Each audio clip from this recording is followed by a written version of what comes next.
Setelah Indonesia kembali menjadi negara kesatuan pada tahun 1950, pemerintah menghadapi masa-masa penuh ketidakstabilan politik.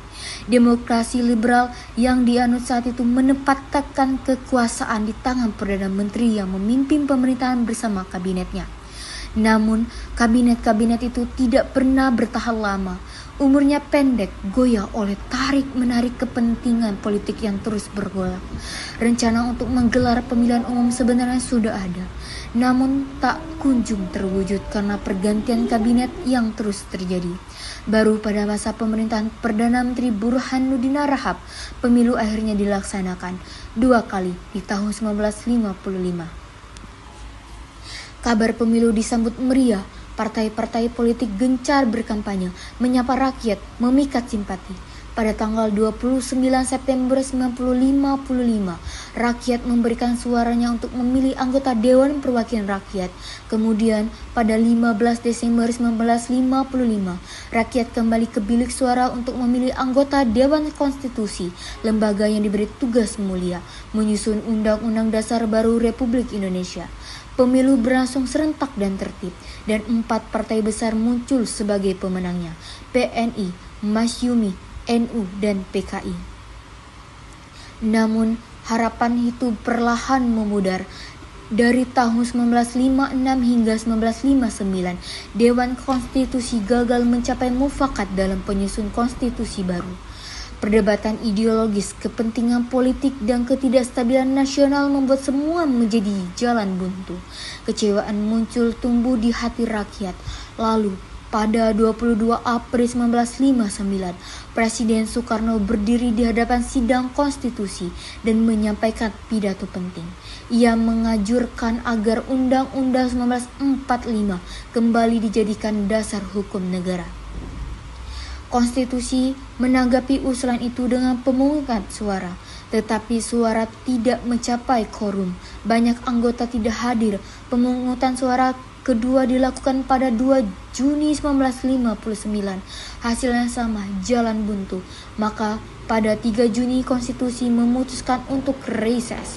Namun reses itu bukan istirahat sementara, melainkan perpisahan selamanya. Lembaga itu pada akhirnya bubar dengan diam. Melihat situasi semakin genting, Letjen A.H. Nasution mengumumkan pelanggaran semua kegiatan politik mulai 3 Juni 1959. Namun, ketegangan tak juga surut. Di berbagai daerah pemberontakan meletus. Partai-partai politik tidak lagi mampu mengatasi perpecahan yang terjadi. Maka pada 5 Juli 1959, Presiden Soekarno mengeluarkan sebuah keputusan yang mengguncang sejarah. Dekret Presiden, ia dibubarkan konstitusi, memberlakukan kembali Undang-Undang Dasar 1945 dan menyatakan pembentukan Majelis Permusyawaratan Rakyat. Dengan keputusan itu, sistem demokrasi liberal resmi berakhir. Sistem multipartai yang semula diharapkan membawa keseimbangan justru merubah menjadi medan persaingan dengan perebutan kekuasaan. Kepentingan golongan bertebaran satu sama lain, dan tak satu pun kabinet berhasil menjalankan program secara tuntas. Maka sejarah mencatat, demokrasi liberal runtuh bukan oleh peluru, tapi oleh pertarungan kepentingan yang tiada henti.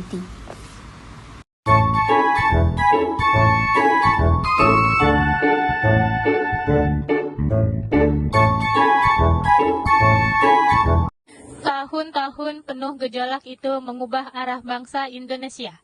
Di tengah kegagalan konstituante menetapkan Undang-Undang Dasar baru, Presiden Soekarno mengambil langkah tegas dengan sebuah ketetapan konstituante dibubarkan dan Undang-Undang Dasar 1945 kembali diberlakukan untuk seluruh bangsa dan tumpah darah Indonesia.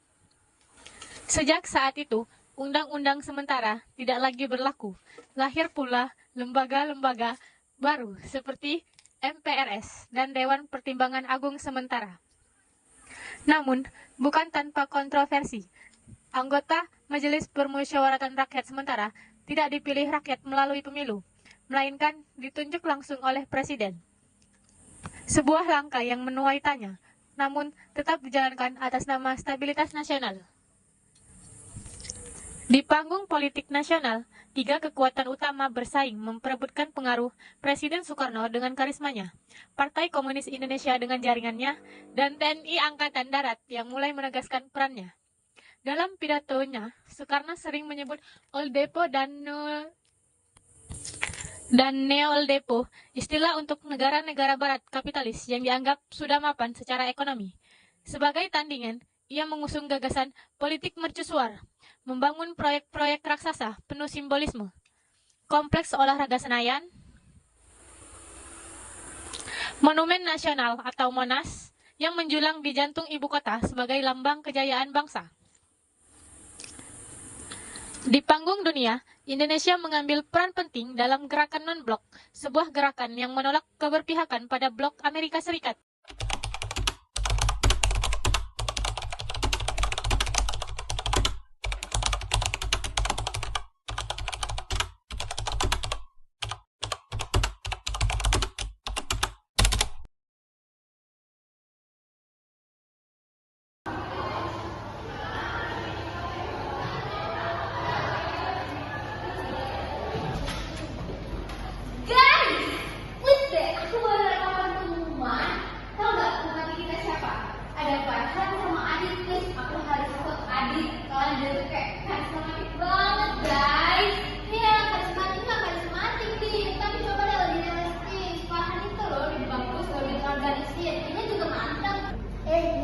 Jangan gitu dong, kan kita belum lihat mereka ada gagasan.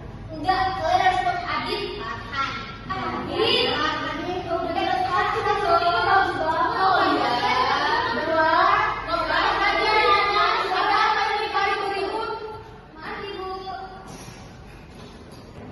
Ibu dengar kelas ini lagi seru membahas pemilihan ya? Iya, Bu. Terus siapa saja calonnya? Ada Adit sama Farhan, Bu. Tapi kami lagi beda pendapat nih, soalnya ada yang pilih Adit sama yang pilih Farhan. Oh, justru bagus. Perbedaan itu butuh demokrasi. Tapi ingat ya, ujung-ujungnya kita harus cari solusi yang paling baik. Buat kepentingan bersama. Caranya gimana? Ya, musyawarah mufakat. Bu, tapi kalau nggak ada yang mau ngalah gimana? Nah, kalau mentok, jalan terakhir adalah voting. Semua punya hak suara yang sama. Ini kesempatan kalian belajar mengambil keputusan bersama.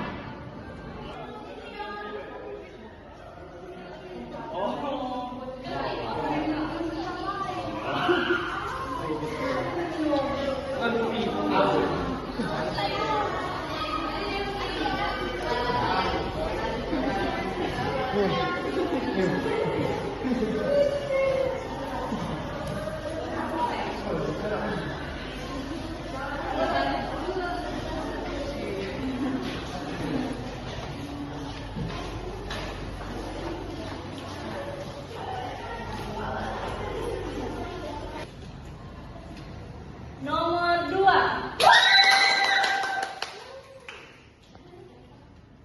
Nomor 1. Nomor 1. Nomor 2.